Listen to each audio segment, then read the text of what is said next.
Tutankhamun's walls start a war, KV-62. In August heat, Nicholas Reeves stepped into the tomb everyone knows, looking for what no one expected. He wasn't chasing gold. He was reading walls. In high-resolution scans, he'd found lines where there shouldn't be lines, faint rectilinear ghosts beneath painted scenes. To him, they were sealed doorways. He said the burial chamber was really a passage, with a hidden suite beyond the north wall, the most likely place for Nefertiti's burial. Stakes? Massive. The discovery would rewrite the 18th dynasty. It would hand Egypt the biggest archaeological announcement in a century. It would also force authorities to approve invasive work in the most fragile, visited tomb on Earth. What nobody knew at the time, the radar battle that followed would set the tone for every future scan request at Giza. Hirokatsu Watanabe rolled his radar cart in November 2015. His kit was customized, his experience broad, and the mood electric. The Minister of Antiquities at the time, Mamdouh El-Damity, stood nearby. Journalists pressed close. Watanabe pushed along the north and west walls, watching the screen. He said he saw it, clear reflections indicating a void, even materials with different signatures, metallic, organic. El-Damity stepped to the microphones and told the world, in measured words, that evidence pointed to hidden spaces. Here's where it gets tricky. GPR is powerful, but it can't tell you metal from wood with certainty in that environment. The valley's limestone is crisscrossed by ancient fractures that bounce radar like mirrors. Some signals travel through plaster differently than rock. And the inside of the painted walls had hidden repairs that could look like geometry. While that was happening in Luxor, radar specialists abroad started asking for raw data. They wanted to see the profiles, the settings, the antenna frequencies. It wasn't petty. Without it, there's no peer review, and without peer review, there's no science. 3 months later, an American team ran scans. Their conclusion wasn't a headline. They couldn't confirm a room, and they couldn't rule one out. The signal was messy. Egypt's ministry held the line, more testing. Meanwhile, Francesco Porcelli's group from the Polytechnic University of Turin prepared a different approach. 3 radar systems, multiple frequencies from 150 MHz up to 3000 MHz, dense grids, tighter controls. They didn't come to chase a queen. They came to beat the geology. Their survey in 2018 took longer, felt colder, and avoided cameras. When their analysis landed, the room went quiet. No clear evidence of voids. No chambers behind the north wall. If anything was there, radar wasn't seeing it. This was the moment everything changed. Officially, the ministry accepted the Turin results. Reeves's elegant theory was declared and proven. Publicly, it sounded like closure. Internally, it triggered something else. Caution hardened into policy. If a single claim could whip up global expectation that fast, Egypt needed stronger control over who scanned, how they scanned, and what they announced. In the aftermath, Reeves didn't recant. El-Damity didn't either. He later supported new GPR work suggesting a corridor-like feature north of the tomb. Not behind the painted walls, but nearby. A British firm, TerraVision Exploration, found an anomaly outside the chamber alignment. Interesting, but not the door everyone wanted. Zahi Hawass, never far from a microphone, dismissed the tech's reliability in those conditions. He'd say GPR lies, geology lies, and headlines never read the methods. Back in the tomb, conservators kept doing quiet work while the theory roamed worldwide. Tourists still lined up to see the Boy King's gold mask in Cairo, then shuffled through the tomb in Luxor, unaware that a small war had been fought over what lay behind the paint. Here's the human moment.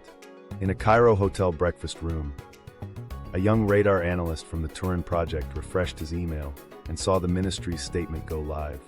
He didn't cheer. He worried. He knew the data didn't prove there was nothing. It only showed that their instruments hadn't seen something. That's different. And yet, policy would likely treat it as a full stop. Across town, a producer crossed out "Discovery Imminent" on a whiteboard and wrote "No Chamber." The segment lost its arc. The ratings lost their tease. Meanwhile, on a flight home, Reeves scribbled next to a printout of the North Wall's murals, just in pencil. Absurd not to test with endoscopic drill? He'd never get the permit. So why does the KV-62 radar war matter for the Sphinx? Because after 2018, Egypt's message was simple. Non-invasive tech would be used, but on Egypt's terms. Data would funnel through official channels. Announcements would be paced. And if high-profile radar stories could burn the ministry before, they wouldn't again. This decision would haunt them because it tightened a gate just as new tools, muon imaging, improved GPR, fiber optic robotics, were getting good enough to ask dangerous questions at Giza. 3 days earlier in this story, really decades, another team had drilled a tiny hole through a mysterious block in the Great Pyramid and found another block. That's coming. But first, one last twist in KV62. In 2020, Eldamity resurfaced with a claim. A hidden room roughly 7 feet high, 30 feet long, indicated by fresh scans. Praise and pushback arrived on schedule. Hawass lit into the methodology. Scientists asked for raw datasets. The ministry kept the lid on until it could decide the narrative. By then, the public had settled into a pattern. Hope, scan, press conference, contradiction, silence. The cycle wore down trust. For officials, that was the lesson. Don't let the instruments drive the story. Control the pace, control the access, control the fallout. Which brings us back to the Sphinx. If there's even a chance of a void under that limestone giant, you can see why a government would hesitate. The KV62 saga taught them that a shadow on a radargram can spiral into a political storm. And yet, the idea wouldn't die. The Hall of Records, legendary, ridiculous to some, irresistible to others, would require the same tools and the same permits. After what happened in Tut's tomb, those permits would be harder than ever to get. Gatekeepers at Giza, permits, power, preservation. While that debate simmered in Luxor, the real power sat 300 miles north on a low ridge of wind and tourists, Giza. Here, access isn't a right, it's negotiated breath by breath. The Supreme Council of Antiquities holds the keys, and for years one voice shaped how often those keys turned. Zahi Hawass didn't invent gatekeeping, but he perfected it. From his office, permits were more than paper. They were levers of preservation, prestige, and politics. Stakes in this moment were human and national. On one side, researchers with instruments that could see through stone without touching it. On the other, guardians responsible for the most visited heritage site in Africa, terrified of a hairline crack turning into a headline catastrophe. If a scanner report triggered excavation, pressure, if a leak sparked looters or copycat digs, the blame would land on the gate. So the gate stayed narrow. Action began in quiet rooms. Proposals arrived full of acronyms, GPR, ERT, muons, promising clarity. Officials read them and saw risk. They remembered Tut's radar storm and the way a minister's quote got boiled down to secret room found. The lesson hardened. Insist on Egyptian partners, control data release, deny invasive follow-ups until results are bulletproof. Researchers bristled, but the policy had its own logic. The Sphinx isn't an experiment. It's a patient in intensive care. Every test carries side effects. Meanwhile, something else was happening across the plateau. A different technology slipped through the gate because it promised patience, muon tomography. Cosmic particles aren't glamorous, but they don't drill, don't vibrate, don't scratch a single grain of limestone. Partnered with universities, the Scan Pyramids team mapped voids inside the Great Pyramid. One massive, one near a chevron-lined entrance passage. The images were careful, the language cautious. No prophecies, no Nefertiti. Still, announcements drew global attention. And inside the SCA, they drew a line. This is how we share. Slowly, with consensus. Unknown to many applicants, the permit process had a memory. Gantenbrink's 1993 robot had outrun official messaging and made a door famous before Egypt could script the reveal. It wasn't forgotten. Later, iRobot's Pyramid rover and the Jetty project moved under tighter supervision. Tiny drill, micro snake camera, a look, then a stop. The second blocking stone remained unbreached, and public patience frayed. Was it caution or choreography? Depends on who you ask. For gatekeepers, it was proof that restraint works. For independent teams, it felt like a ceiling. Here's a micro-story. A junior curator at Giza opened an email. A European lab offered a weekend survey of the Sphinx enclosure using a backpack GPR. No cables. 2 hours tops. She drafted a polite no. Her supervisor replaced it with 3 sentences about long-term conservation plans, current studies, and future consideration. She hit send, closed her laptop, and stepped outside into a gust of desert grit. She loved that statue like a person. She didn't want its chest pocked by someone's pilot study. But there was one problem. The Hall of Records rumor wasn't a pilot study. It was a cultural grenade pulled back in the 1920s with a series of trance readings, then rolled forward by decades of TV specials. If any dataset hinted at a void beneath the Sphinx, seismic, radar resistivity, it could hijack the national conversation. Even negative results became fuel. They won't let us test, some would say, because they know. Authorities, burned by KV-62's loop of hype and backlash, had little appetite for another cycle. Action turned procedural. Applications asked, what frequencies? What grid density? Who owns raw data? Where will it be stored? Who speaks at the press conference? Teams with patience got traction. Others hit a wall. When officials allowed limited surveys near the Sphinx in past decades, results were mixed, ambiguous, or unpublished. The geology was noisy, interpretations diverged. Skeptics saw natural fissures. Believers saw corridors. The ministry saw a trap. Impact rippled beyond labs. Tourism budgets depend on stability. One rogue claim about underground city networks can skew a season. In 2025, when an Italian group waved remote sensing images and big words without permits, Hawass called it fake news before breakfast. It wasn't just ego, it was guard duty. Control the narrative to protect the site, the staff, the income, the pride. Meanwhile, the KV-62 precedent hung over everything. If 3 rounds of radar could contradict each other in a small painted room, what chaos might unfold under a 50-meter-long line? The response wasn't to ban technology. It was to throttle it. Muons? Yes, within frameworks. Robots? Maybe with Egyptian hands on the joystick. GPR on the Sphinx's chest? Not without a consensus plan, peer-reviewed methods, and a communication strategy. This was the moment everything changed for researchers with bold proposals. The scientific bar didn't just rise, it moved behind glass. Preservation spoke louder than curiosity. And in that new quiet, the Hall of Records slipped back to a whisper, still audible, still tempting, but fenced by policy that learned, painfully, from a painted wall in a boy king's tomb. Robots meet doors, Gantenbrink to jetty. 3 days earlier in our story, really 1993, a small tracked robot named Up-You-Out, two-nosed into a shaft barely wider than a shoebox inside the Great Pyramid. Rudolf Gantenbrink, a German engineer with a talent for tight spaces, watched its camera feed climb the southern air shaft from the Queen's chamber, meter by meter, into darkness that no human could reach. The stakes were simple and enormous. If the shaft ended open to the outside, it was ventilation. If it ended in something else, the pyramid's internal logic wasn't what everyone thought. Action came at 60 meters. On the monitor, a pale limestone plate filled the frame, carefully fitted, polished, with 2 copper fittings peeking out like handles. A door that wasn't a door, in a passage that wasn't supposed to have doors. Gantenbrink backed the robot down, the world rushed in, and the shaft's endpoint got a name, the door. Media called it mysterious. Engineers called it unprecedented. Officials called for patience. Impact was immediate and messy. Egypt loved attention, but it also loved control. The narrative slipped before the SCA could script it. Access tightened. Gantenbrink left, frustrated. The door stayed shut. And yet the image of those copper pins burned into public memory, a promise of secrets that Egypt's guardians weren't ready to unwrap. Meanwhile, something else was happening. Robotics got better. In 2002, an American-built platform, Pyramid Rover, returned to that same slab.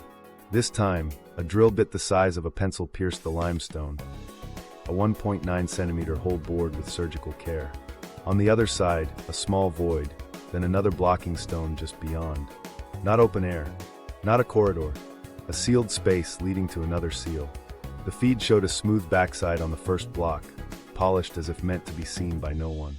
The action ended not with a chamber, but with a second barrier only centimeters away. The impact was paradox. The mystery deepened and flattened at once. We learned the first stone wasn't a crude plug, it was finished like an interior surface. We learned the shaft wasn't a simple duct, it had architectural intention. But the payoff, if there was one, moved one step farther out of reach. Authorities had a defensible line. More drilling risks damage with uncertain gain. The world had a new loop: discovery, reveal, restraint. Unknown to most viewers, across the pyramid, a northern shaft held its own blocker. Engineers worried about getting stuck. The robot backed off. Another open loop. Then 2011 brought Jetty, a slimmer, smarter machine with inchworm locomotion and a micro-snake camera that could bend where tracks couldn't. The stakes felt renewed. If the snake could slip through the small hole from 2002, maybe we'd finally see what the second stone hid. Action was precise. The camera slid past copper fittings, panned across the back of the first slab, and found red markings, hieroglyphic-style signs, on a surface nobody had seen since the 26th century BCE. It revealed the copper handles were looped and secured at the back.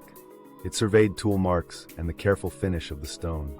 It stopped short of drilling the second barrier. The team didn't know its thickness, and the permit didn't promise another hole. Impact traveled in whispers. Engineers marveled at the craft. Egyptologists argued about whether the red signs were mason marks or alignment codes. Conservationists exhaled, no new holes. For the public, the cliffhanger lengthened. The door behind the door stayed closed. The pyramid had spoken, but only in syllables. Here's where it folds back to policy. After Gantenbrink's door went viral, Egypt learned to pace access. After Pyramid Rover, it learned to limit damage. After Jetty, it learned to bank goodwill by revealing details without breaking seals. This wasn't random. It was a template. Non-invasive first, micro-invasive second, stop at ambiguity. Share enough to prove progress, not enough to trigger a frenzy. Now lay that template over the Sphinx.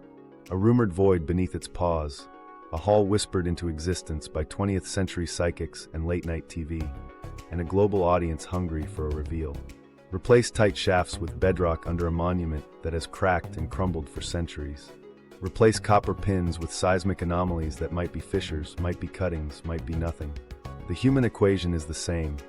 Engineers who can reach, officials who must protect, and a narrative that can outrun both. Get this, robots meeting doors taught Egypt how to say not yet, with data in hand. And if a camera could find glyphs nobody expected inside a shaft, imagine what a scanner might stir under the Sphinx. That's exactly why the gate stayed narrow, and why every request to probe the limestone there would be judged against a memory of copper pins and a polished stone that looked like a secret, and remained one. What science can and can't see under the Sphinx? To understand why the Sphinx's underworld remains rumor, we need to talk about tools and their blind spots. Non-invasive tech sounds decisive. In practice, limestone is a trickster. It's layered, salted, fractured, patched with ancient repairs, and soaked by rising groundwater over centuries. Instruments don't see chambers, they see contrasts. And contrasts can mean a lot of different things. Start with ground-penetrating radar. In clean, uniform soils, GPR is a scalpel. On the Giza Plateau, it's more like an ultrasound through scar tissue. Radar waves bounce off boundaries, rock to void, dry to wet, limestone to plaster. The return can look crisp, but that doesn't tell you what the boundary is. We learned this the hard way in KV 62. Early scans seem to show voids, even metallic and organic signals, claims radar can't reliably make in that geology. Later, a multi-frequency survey found nothing conclusive behind the painted walls. Same tomb, same goal. Different setups, different answers. Now place that uncertainty under a monument that's been battered by wind, repaired in multiple eras, and sits above a fluctuating aquifer. A noisy medium multiplies ghosts. Seismic surveys promise clarity. Hit the ground, listen for echoes. But under the Sphinx, vibration itself becomes a conservation risk. Even small sources travel through joints and restorations. And the bedrock beneath the enclosure is cut by natural fissures that can mimic right angles in processed data. Engineers can filter, but filters add interpretation. Interpretation adds doubt. A line on a printout can be a crack, a tool-cut trench, a backfilled restoration, or a void. Without a borehole to ground truth, you're reading tea leaves in bedrock. Electrical resistivity sounds elegant. Push a current into the ground, map resistance, find anomalies. Salt ruins the party. The Sphinx's limestone has suffered haloclasty. Salts drawn up by moisture, crystals growing and bursting stone from within. That same salt creates conductive pathways that blur low resistivity zones. A pocket of damp sand can masquerade as a cavity. A block of old restoration mortar can pretend to be solid rock. The map looks beautiful. The meaning is slippery. Then there's muon imaging. It made headlines in the Great Pyramid because muons drift down from space whether we're ready or not. Put detectors in the right place, wait, and dense stone shades the muon rain while voids let more through. It's passive, gentle, patient. It also needs clean geometry and space for detectors. Inside the Sphinx, there's no room in the body, and outside placements would need months, maybe years, to build a signal strong enough to argue for a small cavity. Even then, the method's resolution at shallow depths in complicated ground isn't magic. The big void above the Grand Gallery showed what muons can do in a giant block of masonry. The Sphinx sits on variable bedrock, cut by an open enclosure, patched and repatched. The signal would smear. Meanwhile, something else was happening around the Sphinx, weather and history. The enclosure walls show vertical scalloping that some read as rainfall erosion. Others point to salt, runoff, quarrying scars, and poor quality member 2 limestone. If you can't get consensus on what the stone's surface endured, agreeing on what lies beneath it is tougher. Every hypothesis about age or process nudges how people read geophysics. If you suspect ancient floods carved those grooves, a void-like blip feels like architecture. If you see haloclasty in repair, the same blip feels like geology. Here's a microstory. In a cramped lab, a geophysicist overlays old restoration maps on a fresh resistivity slice from the Sphinx's forepaws. 2 anomalies line up with known backfill trenches from early 20th century works. A third sits between them, skewed. She circles it, writes unknown, then closes the file. Without a core or an endoscope,